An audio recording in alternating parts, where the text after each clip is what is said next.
Hello everybody and welcome back to another video. So this video we're looking at a deck profile for Umbreon VMAX. This is going to be just straight Umbreon, which might seem just a little bit strange because this deck is usually seen playing, or Umbreon is usually seen played with Eternatus or Single Striker Urshifu, just like a pretty high count of Single Striker Urshifu, or Gengar. This could be a straight Umbreon deck, which I think could actually be very, very powerful and maybe even better than Eternatus, which is really, really weird, but I will definitely get to that in a minute.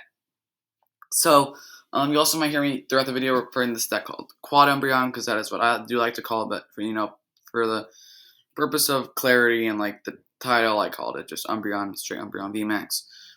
So the idea of the Umbreon VMAX here is use the ability Dark Signal. When you evolve it, you just get a boss's orders. So if you evolve it and then bring up one of your opponent's bench Pokemon.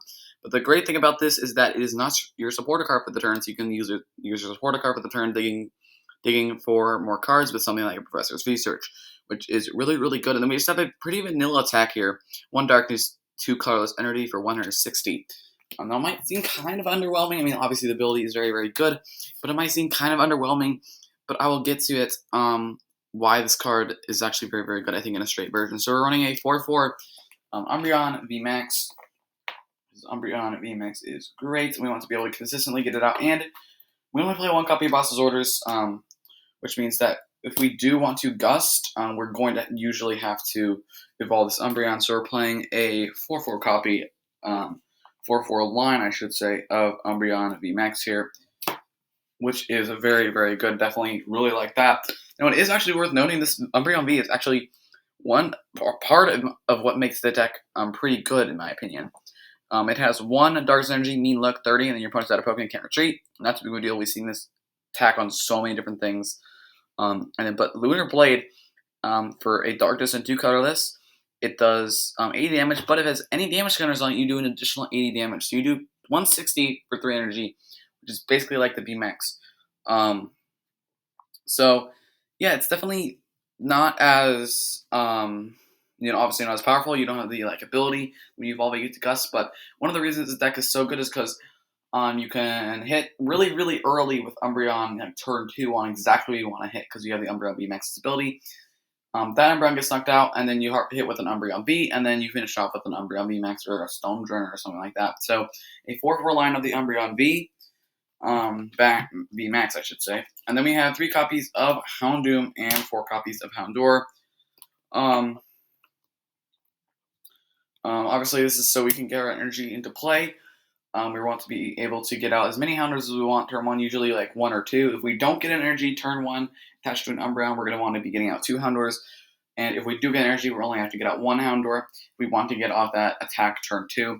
So a 4/3 line of Houndoom. The reason we're only playing 3 Houndoom instead of 4 is that's because we don't have to get out 3 Houndooms, like more than 2 Houndooms every single game, like Single Striker Urshifu does. We only have to get out like 1 and 2 is nice. So we can play the 3. If you want to play the 4th, you can, because it's just more fodder you can discard for Tower of Darkness. But I think as of right now, we do have a pretty decent chunk of cards to discard with Tower of Darkness. So not as such a big deal, not including that 4th copy of Houndoom.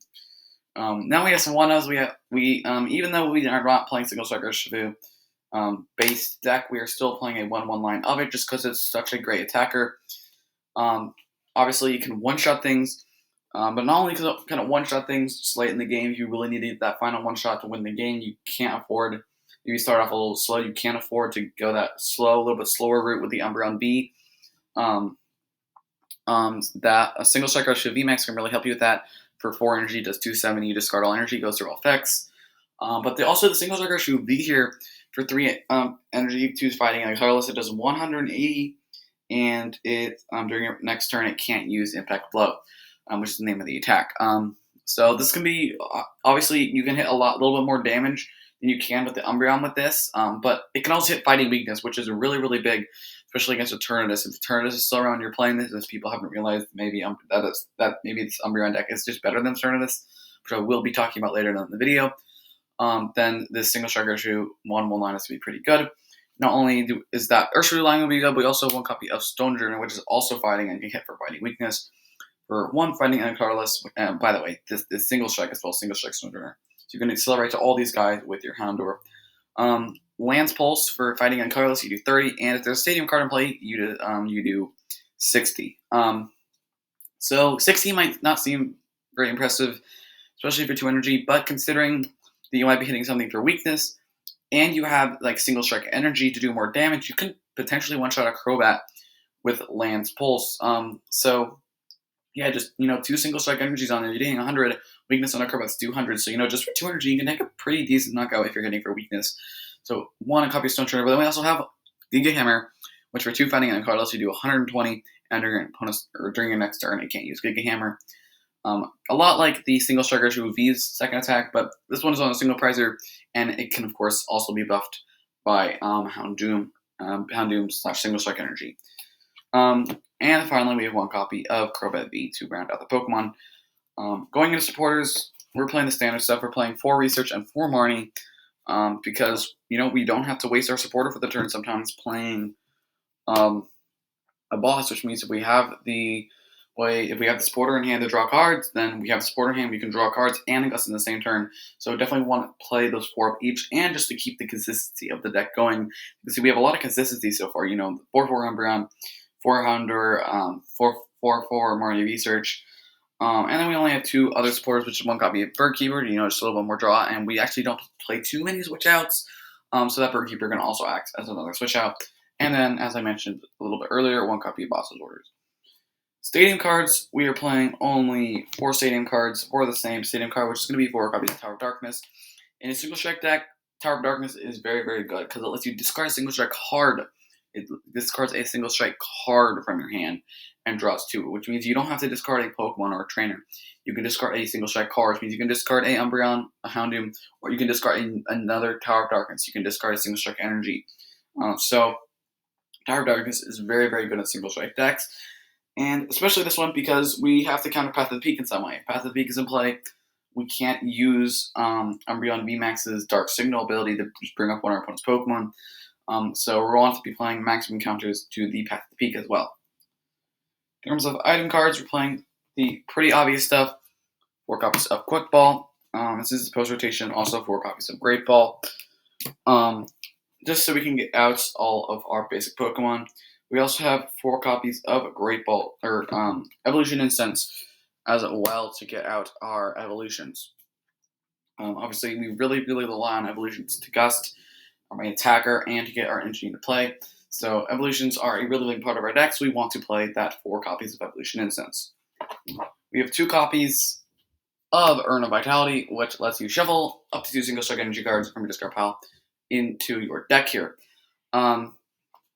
So you get to take the single strike energies from your discard back in your deck, and then you can just re-accelerate them with Houndoom. Yes, you will get some more damage counters on your Pokemon, but usually it won't usually matter, especially, it might matter on a VMAX, but it won't usually matter too much. So Urn of Vitality also just great as well, so we can just keep accelerating those energies. Usually we only will need to play like 1 Urn of Vitality each game.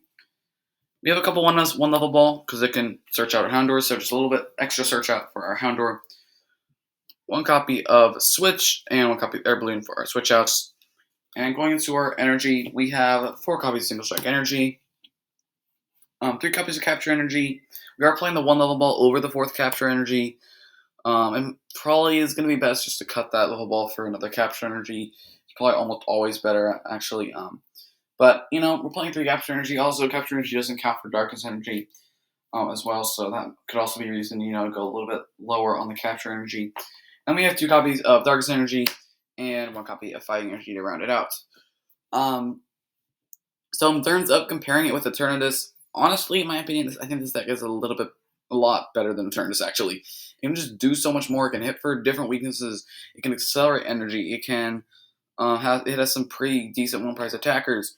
It has a really, really great draw out in basically an item card draw out, which is really, really great.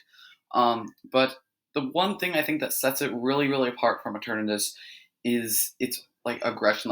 The Umbreon and Eternatus, they're basically doing the same thing. They're basically 2-shotting. A lot of VMAXs right now, basically, the damage doesn't really matter. The thing that matters is that you're hitting over 180 damage usually with some extra effect. Actually, no, that's not true. Usually, you're just hitting over 180 damage.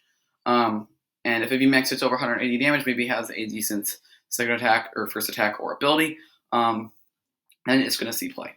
It also doesn't have like an abysmal weakness or something like that either.